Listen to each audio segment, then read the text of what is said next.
রাধা শ্যামসুন্দর জিউ মন্দির, শ্রী শ্রী রাধা শ্যামসুন্দর জিউ মন্দির। এটি আছে উত্তর 24 পরগনার খড়দায় আছে এই শ্রী শ্রী রাধা শ্যামসুন্দর জিউ মন্দির। বন্ধুরা, আমি এই শ্যামসুন্দর জিউ মন্দিরে প্রবেশ করছি। আমি শ্যামসুন্দর জিউ মন্দিরে এসেছি আজকে খড়দায়। আমি শ্যামসুন্দর জিউ মন্দির আপনাদেরকে ঘুরে দেখাবো, আমিও নিজেও দেখব। চলুন দেখি শ্যামসুন্দর জিউ মন্দির। ঢুকতে সামনেই রয়েছে, দেখুন সামনেই রয়েছে, এখানে জুতো খুলে মন্দিরে প্রবেশ করতে হয়। এই হচ্ছে মন্দিরের সোজা রাস্তা। আর পাশেই আছে, ঢুকে সামনেই রয়েছে মদনমোহন ঠাকুরবাড়ি। এই হচ্ছে মদনমোহন ঠাকুরবাড়ি। আমি আগে মদনমোহন ঠাকুরবাড়ির ভেতরে প্রবেশ করলাম এবং এইখানে আগে ভগবানকে দর্শন করব, করে তারপরে যাব শ্যামসুন্দর মন্দিরে। এই দেখুন, এইখানে আছেন কোষ্ঠী পাথরের শ্রীকৃষ্ণের বিগ্রহ এবং অষ্টধাতুর রাধার বিগ্রহ, অষ্টধাতু শ্রী রাধার বিগ্রহ। আমি দূর থেকে দেখাচ্ছি, যেহেতু ওপরে উঠতে পারবো না, তাই দূর থেকে দেখিয়ে দিচ্ছি। এই হচ্ছে অষ্টধাতুর রাধার বিগ্রহ এবং শ্রীকৃষ্ণের বিগ্রহ। এই হচ্ছে মদনমোহন ঠাকুরবাড়ি। পুরো বাড়িটি আমি একবার দেখিয়ে দিলাম। এই হচ্ছে পুরো মদনমোহন ঠাকুরবাড়ি। এখানে রয়েছেন শ্রীরামকৃষ্ণ পরমহংসদেবের ছবি রয়েছে এবং শ্রী চৈতন্যদেবের ছবি রয়েছে। এই হচ্ছে মদনমোহন ঠাকুরবাড়ি। বন্ধুরা, আজ আমি এসেছি খড়দার শ্যামসুন্দর মন্দিরে। শ্যামসুন্দর মন্দিরটা দর্শন করব, ঘুরে দেখি শ্যামসুন্দর মন্দির। আমি সকালের দিকে এসেছি, চলুন শ্যামসুন্দর মন্দির ঘুরে দেখি। এই সোজা রাস্তা, এই রাস্তা দিয়ে কয়েক পা গেলেই পড়বে এই রাধা শ্যামসুন্দর মন্দির। খুব প্রাচীন মন্দির, খড়দার ঐতিহাসিক খুব প্রাচীন মন্দির এই শ্যামসুন্দর মন্দির, রাধা শ্যামসুন্দর মন্দির। এই দেখুন, এই হচ্ছে মন্দিরের চূড়া। এটি মন্দিরের বাইরের অংশ, মন্দিরের চূড়া। এই হচ্ছে মন্দিরে ঢোকার গেট। আমি এই গেট দিয়ে প্রবেশ করলাম। প্রবেশ করে এই সামনেই রয়েছে দেখুন নাট মন্দির। এই হচ্ছে নাট মন্দির।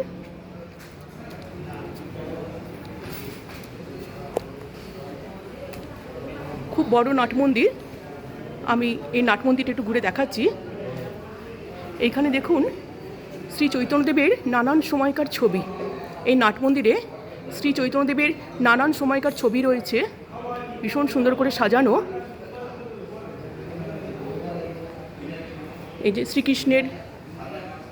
শ্রীকৃষ্ণ সারথি হয়ে যে রথ চালাচ্ছিলেন অর্জুনকে রথে নিয়ে, সেই ছবি। এবং এইখানে গৌনিতায় ছবি। এইভাবে নাট মন্দিরটি সাজানো এবং সামনেই রয়েছেন গর্ভগৃহ, যেখানে শ্রীকৃষ্ণের বিগ্রহ এবং শ্রী রাধার বিগ্রহ রয়েছে। শ্রীকৃষ্ণের কোষ্ঠী পাথরের বিগ্রহ এবং অষ্টধাতু রাধার বিগ্রহ। আর এই সাইডে রয়েছে অফিস এবং এখানে এই পাশে আছে কুপন কাটার ঘর, ভোগের কুপন কাটার ঘর। এই হচ্ছে নাট মন্দিরের অংশ।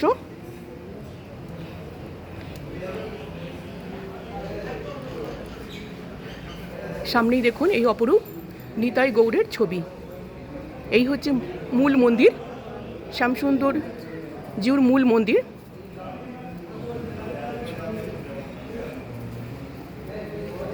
এই হচ্ছে পুরো মন্দিরটি। এই শ্যামসুন্দর মন্দির এখানকার স্থানীয় বাসিন্দাদের কাছে শ্যামের বাড়ি নামেও পরিচিত। এই মন্দিরের বিগ্রহকে কেন্দ্র করে রয়েছে এক ঐতিহাসিক ঘটনা। আমি এখানে সিঁড়ি দিয়ে উঠতে ওপরে উঠছি এবং এই ঘটনাটা একটু আপনাদের সামনে তুলে ধরছি। শ্রী চৈতন্যদেব এবং নিত্যানন্দ মহাপ্রভু অপ্রকট হওয়ার পর দেখুন, আমি এখানে প্রবেশ করলাম।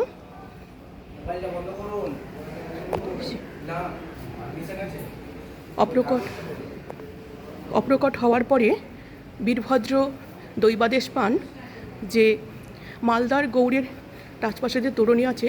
আমি আগে এটা মন্দিরের চারপাশটা ঘুরে দেখাচ্ছি, তারপর আমি বিগ্রহের সামনে যাচ্ছি। মালদার রাজপ্রাসাদের তোরণী আছে কোষ্ঠী পাথর। সেই কোষ্ঠী পাথর দিয়ে শ্রীকৃষ্ণের বিগ্রহ তৈরি করে মন্দিরে প্রতিষ্ঠা করতে হবে। এই দেখুন, এখানে সুন্দরভাবে মন্দিরটি প্রদক্ষিণ করার ব্যবস্থা আছে, খুব পরিষ্কার পরিচ্ছন্ন। আচ্ছা, সেই দৈবাদেশ পেয়ে বীরভদ্র মালদায় চলে যান, মালদার গৌড়ে যান। গৌড়ে যাওয়া মাত্রই ওইখানকার নবাব সুলেমান খাঁ জানতে পারেন যে বীরভদ্র গৌড়ে এসেছেন। তিনি জানতে পেরে বীরভদ্রকে আটক করলেন। তিনি ঠিক করলেন যে তিনি বীরভদ্রকে গোমাংস খাইয়ে ওনার জাত নষ্ট করবেন। সেই মতো নবাব গোমাংসযুক্ত খাবারের থালা, ঢাকা দেওয়া থালা বীরভদ্রের সামনে নিয়ে এলেন এবং সামনে আনা মাত্রই সেই ঢাকা যখন খুললেন তখন দেখলেন যে সেই থালায় গোমাংসের পরিবর্তে রয়েছে ফুলের মালা। সেই দেখে নবাব ভয় পেয়ে গেলেন এবং বীরভদ্রকে অনুরোধ করলেন যে তার অসুস্থ জামাইকে সুস্থ করে দেওয়ার জন্য।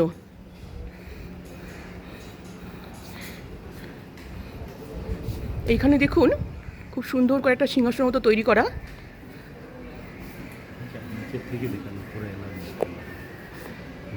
আমি পারমিশন নিয়ে এসেছি। এইখানে ঠাকুরের ছবি তুলতে গেলে পারমিশন করাতে হবে। আমি পারমিশন নিয়েই 3 মিনিটের বেশি এখানে দাঁড়ানো যাবে না এবং ভিডিও করা যাবে না। আমি এইখানে একটু ঠাকুর মা বিগ্রহকে দর্শন করাচ্ছি।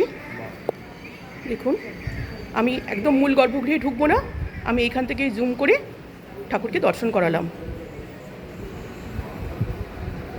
দেখুন, এই হচ্ছে মূল মন্দির এবং মন্দিরের গায়ে রয়েছে শ্রী চৈতন্যদেবের বিভিন্ন সময়কার ছবি।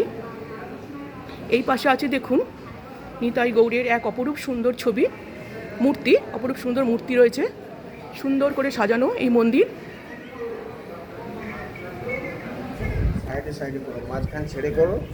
আচ্ছা, এই হচ্ছে পুরো মূল মন্দিরটি।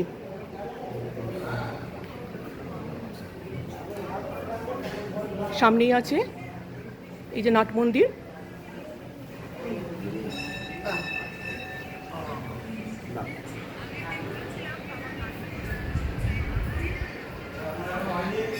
তারপর নবাব বীরভদ্রের কাছে জানালেন যে অনুরোধ করলেন তার অসুস্থ জামাইকে সুস্থ করে দেওয়ার জন্য।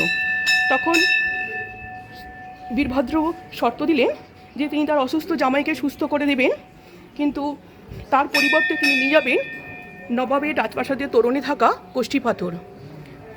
এবং নবাব সম্মতি দিলেন। তার জামাই সুস্থ হলো এবং হঠাৎই আকাশ জুড়ে শুরু হয় তীব্র বজ্রবিদ্যুৎ এবং সেই বজ্রের আঘাতে কোষ্ঠী পাথর খুলে মাটিতে পড়ে গেল। বীরভদ্র সেই কোষ্ঠী পাথর তুলে নিয়ে তিনি ঘরে মুড়ে এই মালদার গঙ্গার ঘাটে ভাসিয়ে দিলেন, দিয়ে বললেন, প্রভু আপনি খর্দায় যান। সেই কোষ্ঠী পাথর ভাসতে ভাসতে খর্দার গঙ্গার ঘাটে পৌঁছলো। তখন থেকেই এই খর্দার এই গঙ্গা ঘাটের নাম হয় শ্যামসুন্দর, রাধা শ্যামসুন্দর ঘাট। তারপর বীরভদ্র খর্দায় চলে আসেন এবং খর্দায় এসে তিনি তার স্বপ্নে ধ্যানে দেখতে পাওয়া সেই শ্রীকৃষ্ণের বিগ্রহ চিন্তা করে তিনি ভাস্করকে ডেকে সেই কোষ্ঠী পাথর দিয়ে বিগ্রহ তৈরি করতে বললেন। কোষ্ঠী পাথর দিয়ে 3টি বিগ্রহ তৈরি হলো। বীরভদ্র শ্যামসুন্দরের মধ্যে দেখতে পেলেন শিব, সুন্দর ও শক্তির প্রকাশ, সত্য, শিব এবং সুন্দরের প্রকাশ। এবং বাকি 2টি বিগ্রহ হলো বল্লভ বিগ্রহ এবং নন্দদুলাল বিগ্রহ। এই হচ্ছে ঘটনা। এইখানে এই মন্দিরে শ্রী শ্রী মা সারদা দেবী এসেছিলেন এবং মা সারদা দেবী বলেছিলেন যে দক্ষিণেশ্বরের মা ভবতারিণী এবং কালীঘাটের মা কালী আর এই খর্দার শ্যামসুন্দর এনারা জীবন্ত। এনারা হেঁটে চলে বেড়ান, কথা কন এবং ভক্তের কাছে খাবার খেতে চান। এই হচ্ছে এই মন্দিরের ঘটনা। বন্ধুরা, আমি আজ এখানে এসে এখানে বিগ্রহর ছবি তোলা বা ভিডিও করার পারমিশন এরা দেন না। তো আমি এখানে অফিস কার্যালয়ে গিয়ে আমি ওনাদের থেকে পারমিশন করালাম এবং ওনারা আমাকে জানালেন যে 3 মিনিটের বেশি এখানে ওপরে বিগ্রহ ছবি বা ভিডিও করা যাবে না। আমি তার মধ্যেই ওপরে একটু আপনাদেরকে বিগ্রহের ছবি দেখালাম কয়েক সেকেন্ডের মধ্যে। দেখি আমি নিচে নেমে এলাম। নিচে নেমে এসে আমি বাইরের ভিডিওটা করলাম। এই হচ্ছে পুরো মন্দিরটি। 2022 সালে মন্দিরের দায়িত্ব নেয় অ্যাডহক কমিটি। এই মন্দিরটি খোলা থাকে একদম ভোর 4টের সময় খোলা হয় এবং তারপর মঙ্গল আরতি হয়। তারপর থেকে মন্দির খোলা থাকে এবং বন্ধ হতে হতে হতে মোটামুটি বেলা 1টা-1:30 বাজে। তারপর আবার বিকেলবেলা 5টার সময় মন্দির খোলে এবং রাত্রির 8:30-9টা অবধি মন্দির খোলা থাকে। এই মন্দিরে ভগবানকে 14 রকম পদের ভোগ দেওয়া হয়। আর এই মন্দিরে রাস পূর্ণিমার সময় খুব বড় উৎসব হয় এবং অনেক বড় করে মেলা হয়। এই হচ্ছে খড়দার অতি প্রাচীন শ্যামসুন্দর মন্দির।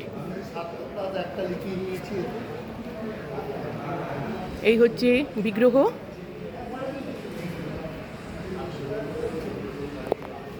বন্ধুরা, আমি এইটুকু দেখিয়ে ভিডিওটা এখানে শেষ করছি। নমস্কার।